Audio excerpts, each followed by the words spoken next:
Well, China is assembling a coalition of rogue states to upend the world order. That's according to Taiwan's foreign minister, who's told Sky News China's efforts threaten the future of all democracies. In the second part of an exclusive interview with Joseph Wu, he also revealed when he thinks Beijing will attack Taiwan.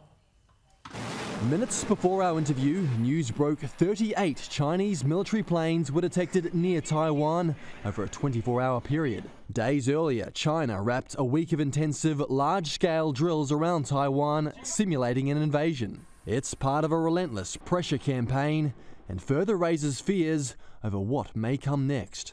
Are we destined for war here? I certainly hope not. At this moment, even though we see that the tension has been rising and the conflict seems to be more likely and peace is less likely to attain, but we need to do everything we can to prevent war from happening. While some analysts predict a war within the next 2 years, the foreign minister told Sky News he believes 2027 is the year China may strike. It's when Chinese military officials said their forces will be strong enough to successfully invade, and when President Xi Jinping starts his 4th term. And if he's not able to tell the Chinese people that he has established his legacy for the history of China, he might want to do something as a surprise to the Chinese people. China sees Taiwan as a breakaway province. It aims to bring it to heel using force if necessary. Taiwan has increased its conscription period, toughened up soldier training, is securing more weapons from abroad, and increased its annual military budget by nearly 15%. How many weapons, how much military hardware is enough? Or are you suggesting that we need to be in an indefinite arms race with China? Well, I would say that it might not be the best way to go. The Chinese military force is rather capable. I think it's international public knowledge right now. And for a country to defend itself is not to build up something similar to what China is building up. I think we need to invest in smart strategy. We need to invest in asymmetric strategy. And at the same time, we need to increase our self-defense determination. And we have been doing all this.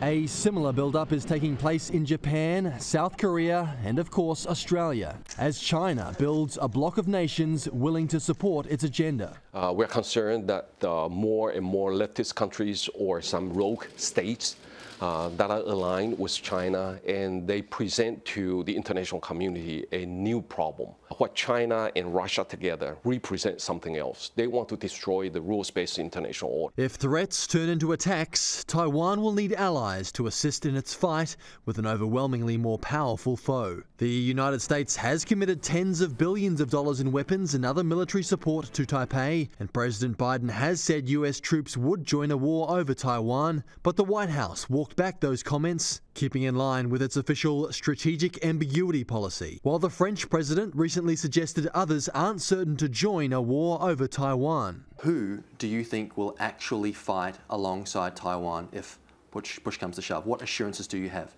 Well, this is a very good question. A lot of people are debating on strategic ambiguity or strategic clarity. But to us, we know our own responsibility. Taiwan has to defend itself. The people have to defend the Taiwan, this country. And we are determined to defend ourselves. And we are not asking other countries to fight for Taiwan. A battle against Chinese interference rages. The foreign minister says China is already trying to manipulate presidential elections here, scheduled for January. But he's not concerned about a potential change for Taiwan's biggest backer. We always have very good relations with the United States, no matter which political party is in power. Donald Trump's a friend of Taiwan? When President Trump was in office, we had very good relations with the National Security Council. We had very good relations with the State Department. We had very good relations with Defense Department and other government institutions. So we are not concerned at all for anyone to be in office in the United States. Given Chinese actions and alarming predictions, Taiwan may need as many friends as it can get. Brent O'Halloran, Sky News in Taipei.